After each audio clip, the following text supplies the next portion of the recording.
പാലക്കാടിന്റെ കാര്യത്തിലെ ഒരു സംഗതി ഉള്ളത് എന്താണെന്ന് വെച്ച് കഴിഞ്ഞാൽ പാലക്കാട് ഈ തെരഞ്ഞെടുപ്പ് ഘട്ടത്തിൽ നമ്മൾ എന്ത് കാര്യമുണ്ടെങ്കിലും എന്ത് വലിയ തരത്തിലുള്ള രാഷ്ട്രീയമായ എതിർപ്പുകളും പ്രശ്നങ്ങളും ഇപ്പോൾ പി സരിൻ എന്ന് പറയുന്ന കാൻഡിഡേറ്റ് കോൺഗ്രസിന്റെ പാളയത്തു നിന്ന് ഒരു ഓവർനൈറ്റ് അങ്ങോട്ട് മാറിപ്പോയി അവിടെ സ്ഥാനാർത്ഥിയായി. അത് കോൺഗ്രസിനെ സംബന്ധിച്ചിടത്തോളം സഹിക്കാവുന്നതിലധികം ഉള്ളൊരു വഞ്ചനയായിട്ട് വേണം കാണാം.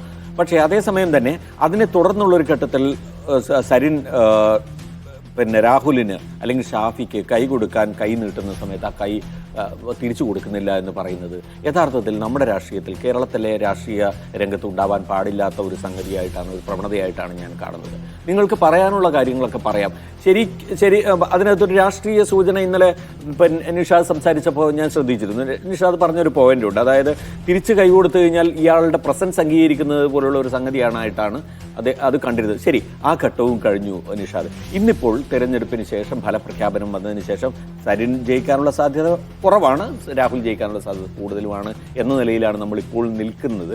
ഈ ഫലപ്രഖ്യാപനം വന്നതിന് ശേഷം സരിൻ ഒരു കൈ നീട്ടുകയാണെങ്കിൽ ഷാഫി അല്ലെങ്കിൽ രാഹുൽ തിരിച്ചു കൊടുത്തില്ല എന്നുണ്ടെങ്കിൽ അത് വലിയ മോശം മെസ്സേജ് ആയിരിക്കും. അത്തരം വ്യക്തിവൈരാഗ്യങ്ങളുടെ ഒരു തലമല്ല കക്ഷി രാഷ്ട്രീയത്തിന്റെ തലമെന്ന് എല്ലാവരും മനസ്സിലാക്കുന്നതാണ്. UDF-ലേക്ക് ഏറ്റവും അവസാനം സീറ്റ് കിട്ടാത്തതിന്റെ പേരിലാണല്ലോ NK പ്രേമചന്ദ്രന്റെ പാർട്ടിയും UDF-ലേക്ക് വരുന്നത്. UDF-ൽ അവർ വരുന്നു, മത്സരിക്കുന്നു, ജയിക്കുന്നു. അപ്പോൾ ആളുകൾ മാറിപ്പോവുക എന്ന് പറയുന്നത് കോൺഗ്രസിലും പുതിയ കാര്യമല്ല.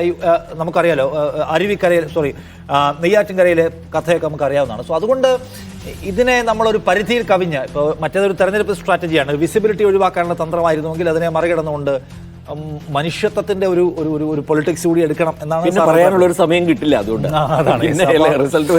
വിജയിക്കുന്നതിന്റെ ഒരു സന്തോഷത്തിൽ പരമാവധി ആളുകളെ സ്വീകരിക്കാൻ ഇപ്പൊ രാഹുൽ മാങ്കൂട്ടത്തിലും അദ്ദേഹത്തിന്റെ സുഹൃത്ത് ഷാഫി പറമ്പിലും പറയുന്ന അനുസരിച്ചാണെങ്കിൽ അവർ വലിയ ഭൂരിപക്ഷത്തിൽ വിജയിക്കാൻ പോകുന്നു. കഴിഞ്ഞ തവണത്തേതുപോലെയുള്ള സങ്കീർണമായ സാഹചര്യമൊന്നും ഇത്തവണ ഇല്ല എന്നാണ് അവർ പറഞ്ഞ കാര്യങ്ങളുണ്ട്. അതായത് കഴിഞ്ഞ തവണ പിണറായി വിജയൻ സർക്കാരിന്റെ ഒരു തരംഗം ആഞ്ഞടിക്കുന്ന സമയത്ത് ചുറ്റുവട്ടത്തുള്ള സകല സീറ്റിലും തോറ്റുപോകുന്ന സമയത്തായിരുന്നു ഇവിടെ ഇറുകി ജയിച്ചത്.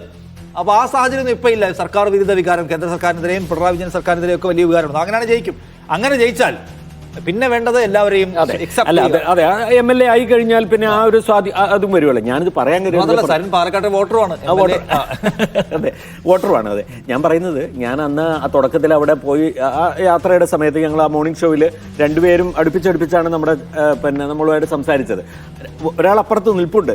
അപ്പോൾ കടന്നു പോകുന്ന വഴി രണ്ടുപേരും തമ്മിൽ കൈ കൊടുക്കുമോ എന്ന് കണ്ട് ചാനലുകാരെല്ലാവരും കൂടി അവിടെ കൂടുകയൊക്കെ ചെയ്തെങ്കിലും പരസ്പരം ഗൗനിക്കാതെയാണ് ആ സംഗതി പോയത്. നമ്മൾ പ്രതീക്ഷിച്ചത് നമ്മുടെ ചാനലിന് മുമ്പിൽ രണ്ടുപേരും കൈ കൊടുക്കുന്നതാണ്.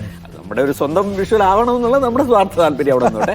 ഞാൻ അതിലുപരിയായിട്ട് പറയുകയാണ്, രാഷ്ട്രീയത്തിൽ നമുക്ക് വേണ്ടത് ഒരു ആ നിലയിലുള്ള ഒരു സംഗതിയിലേക്ക് കേരളം അത്തരം അകലങ്ങൾ ഇല്ലാതാക്കാൻ കഴിയണം എന്നാണ്.